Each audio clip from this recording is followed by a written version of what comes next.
আসসালামু আলাইকুম রহমতুল্লাহি ওয়া বারাকাতুহু। আজকে আপনারা দেখাবো একটি ক্ষুদ্র মৌমাছির চাক নষ্ট হওয়া থেকে আপনারা কীভাবে বাঁচাবেন। দেখেন আমার এই চাকটা আমি অনেক দিন বাড়িতে না থাকাতে চাকটার ফিতাগুলা কীরকম হয়ে গেছে, একদম ভাইরাসে ফিতাগুলা টুকরা টুকরা করে নিয়েছে, কানা করে নিয়েছে। সেই ফিতাগুলার কারণে এখন আমার আর নতুন ফিতাগুলা আমার বক্সে মাছিগুলা নতুন তৈরি করতেছে না। সেটা আপনারা কিভাবে নতুন ফিতা তৈরি করার জন্য জায়গা দেবেন, আমি প্রত্যেকটি ফিতা আপনাদেরকে খুলে দেখাবো। দেখেন আমার এই বক্সে 4টি ফিতা। দেখেন এই যে এই ফিতাটা কিন্তু নতুন সৃষ্টি করেছিল। দেখেন সৃষ্টি করার পরে দিয়ে আটকে গেছে, যেহেতু বক্সে ভাইরাস হয়ে গেছে সেহেতু আটকে গেছে। এভাবে আপনাদেরকে প্রত্যেকটি ফিতা আপনাদেরকে দেখাবো। আগে দেখেন, বুঝেন, তারপরে দিয়ে আপনারা পরামর্শ মতো কাজ করেন, তাহলে হয়তো আপনাদের বক্সটা এরকম হয়ে গেলে আপনারা আবার বক্সটা ঠিক করতে পারবেন। দেখেন এই যে বক্সটা, এই ফ্রেমটাও দেখেন, এটার মধ্যে কিন্তু একই অবস্থা। দেখেন একই অবস্থা, কিন্তু এটার মধ্যে এই যে রানিটাও, যেহেতু আমাদের রানিটা ভালো আছে। দেখেন এই যে আপনাদের কি দেখেন, ভালো করে ফলো করেন তাহলে আপনারা রানিটা দেখতে পারবেন। এই যে উপর দিয়ে এই যে হাঁটতেছে রানিটা, আপনাদেরকে আরও ক্লিয়ার করে দেখানোর চেষ্টা করতেছি।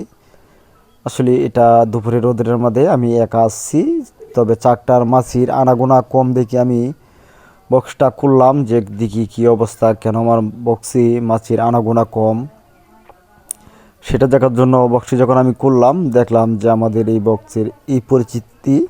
কারণ যে সময় আমি বক্সটা ভরেছি এই সময়ে হয়তো ভরে যাওয়ার কথা। দেখেন সাইটি তৈরি করার পরেও ফিতাগুলা কীভাবে নষ্ট হয়ে গেছে।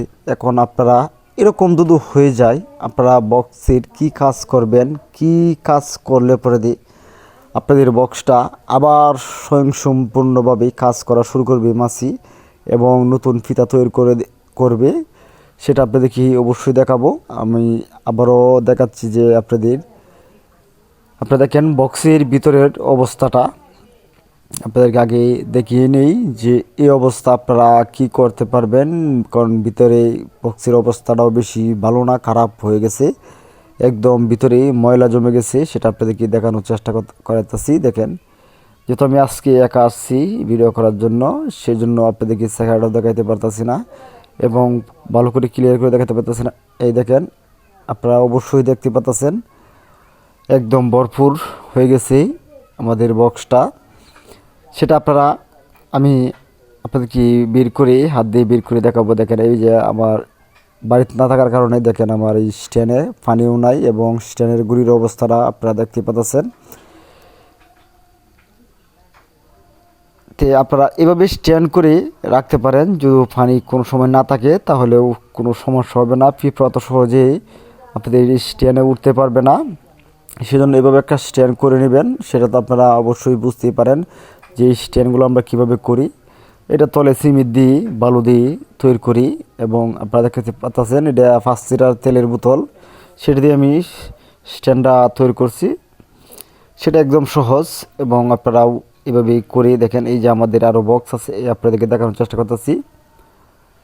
এই যে দেখেন আমার আরেকটি বক্স দেখা যাচ্ছে, দেখেন এই যে দেখতে পাচ্ছেন। তা আমার এই বক্সটিটা কি এরকম দূরাবে না, দেবেন এই যে আরেকটি বক্স এখানে, এটা আমি কালার করেছি, রং করেছি। আমার মূলত এই রঙেই আমার এই বক্সের প্রতিটি বক্সেরই, কিন্তু এই বক্সটিতে আমি রং করতে পারি নাই সময়ের হয়তো অভাবে। দেখেন এখন আপনাদেরকে কাজটা দেখাবো কিভাবে এই কাজটা করবেন। কাজটা যদি না দেখেন তাহলে তো আপনারা বুঝতেই পারবেন না। কিন্তু এটা দেখানোর কারণ হলো যে বক্সটি আমি দেখানোর কারণ, অনেকেই আমাকে কমেন্ট করে যে ভাই একটি বক্স কতটুকু দূরভাবে রাখতে পারবো, সেটার জন্য আমি আপনাদের কীভাবে দেখাচ্ছি যে অতটুকু দূরভাবে বক্সগুলা রাখতে পারবেন, আপনারাও রাখতে পারবেন। আমি যত রাখিছি আপনারাও রাখতে পারবেন। এখন এই যে আমি হাত দিয়ে ময়লাগুলা বের করবো। এই দেখেন ময়লাগুলা একদম ভরপুর আমার ময়লা। দেখেন তো এই ময়লাগুলা আপনারা সুন্দর করে পরিষ্কার করে দিবেন এবং আপনারা যে ফিতাগুলা আপনাদের ভাইরাসে নষ্ট করে দিয়েছি সেই ফিতাগুলো অবশ্যই ভেঙে দিতে হবে। কারণ এই ফিতাগুলো যদি আপনাদের বক্সে থাকে তাহলে এই বক্সে কাজ করবে না।